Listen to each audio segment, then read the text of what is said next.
Butterfly effect, J Olsen.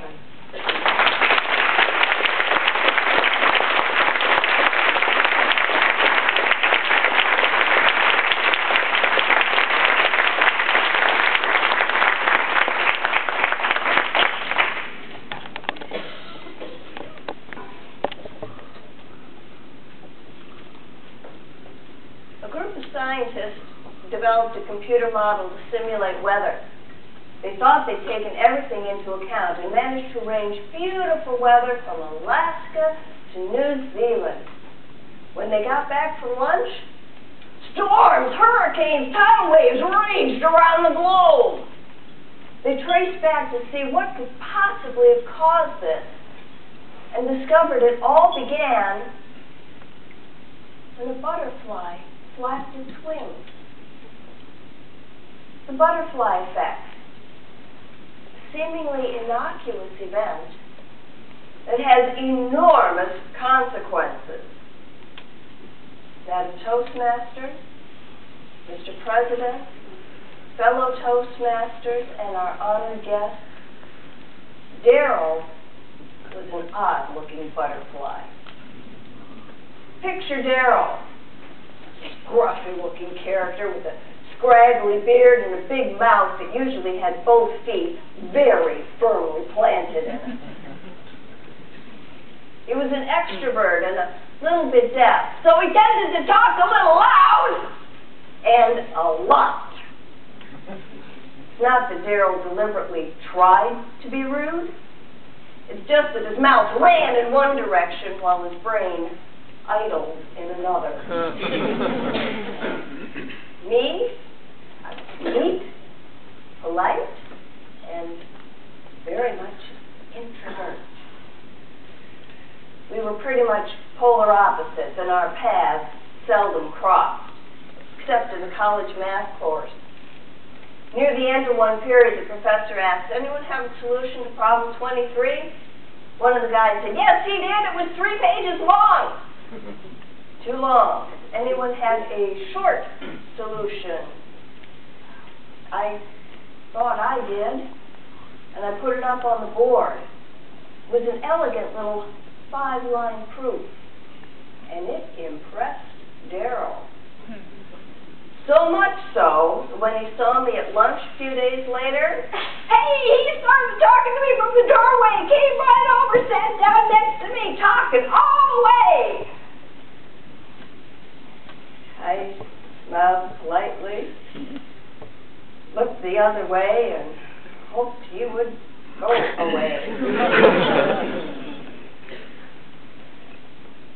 He didn't. Suddenly wasn't one of Daryl's strong suits. As he continued to talk, I discovered that Daryl and I shared one passion. We were both absolutely passionate about mathematics. This is not a passion that many people share or understand. Daryl's the first one I found.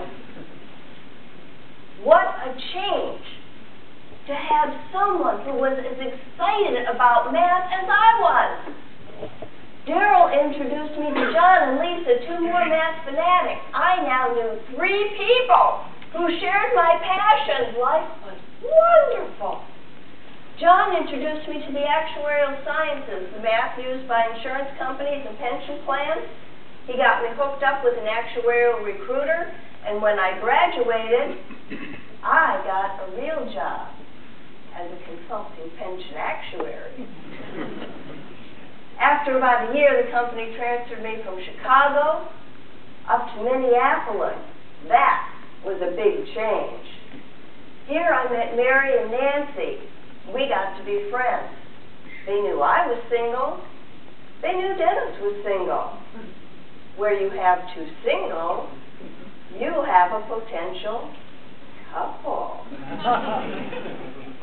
The morning after the Halloween blizzard, Dennis drove from Minneapolis to Duluth, where I was living, just to see me.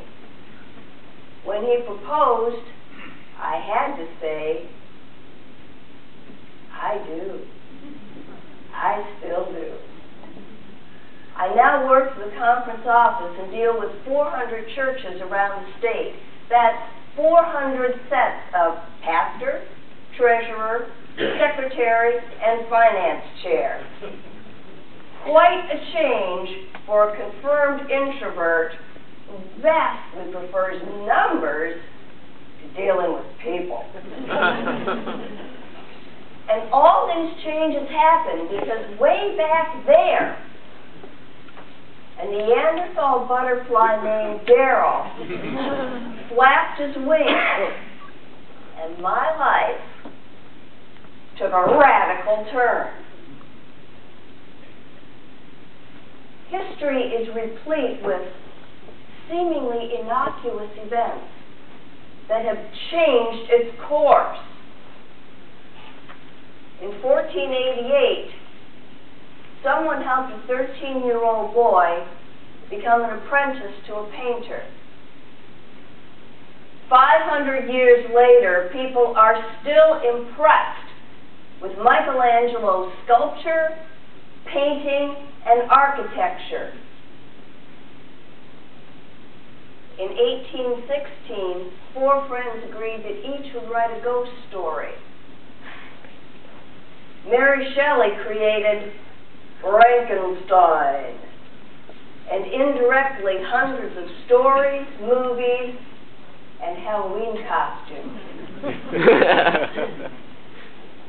In 1984, Daryl talked to me and drastically changed my life, which changed Dennis's life and has now affected all of your lives.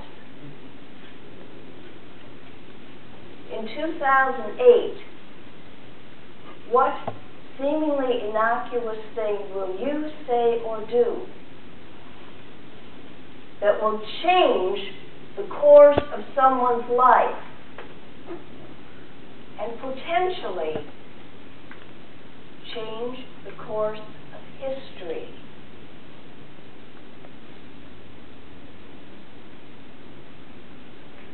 Madam Toastmaster.